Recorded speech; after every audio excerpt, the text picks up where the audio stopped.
दोस्तों 1964-65 का समय था जब हमारे भारत को अमेरिका से अनाज मांगना पड़ा था, लेकिन आज स्थिति बहुत बेहतर हुई है।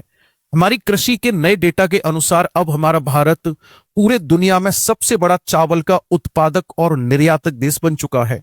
2026 के डेटा के अनुसार हमारे भारत ने लगभग 150 मिलियन टन चावल का उत्पादन किया है, वहीं चाइना में लगभग 145 मिलियन टन चावल का उत्पादन हुआ है। दरअसल में अगर हम चावल की बात करेंगे तो ये एक ट्रॉपिकल क्रॉप मानी जाती है, यानी उष्ण फसल मानी जाती है, जिसके लिए टेम्परेचर और रेनफॉल दोनों ही थोड़ा सा ज्यादा मात्रा में जरूरत होती है।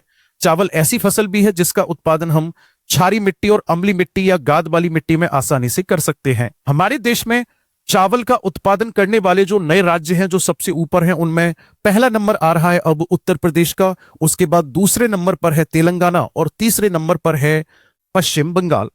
पश्चिम बंगाल वाला जो क्षेत्र है ये जाना जाता है एक साल में 3 धान की फसलों का उत्पादन करने के लिए। इनके नाम है अमन।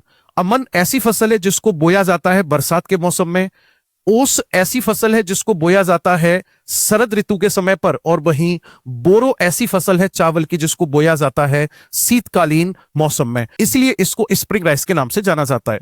वैसे अगर देखा जाए तो हमारे देश में सबसे ज्यादा जो चावल का उत्पादन है वो केजी बेसिन भी करता है, इसीलिए इसको राइस बाउल ऑफ इंडिया के नाम से जाना जाता है। और तो और हमारे देश में समुद्र तल से लगभग 1.5 मीटर नीचे खेती की जाती है केरल राज्य में। केरल राज्य में कुट्टानाद क्षेत्र जो है वो हमारे भारत का सबसे निचला बिंदु भी माना जाता है, और यहां पर मिट्टी की दीवारें बना बना करके वहां पर पानी को रोक करके उसमें खेती की जाती है, और इसे पुंचा खेती के नाम से भी जाना जाता है।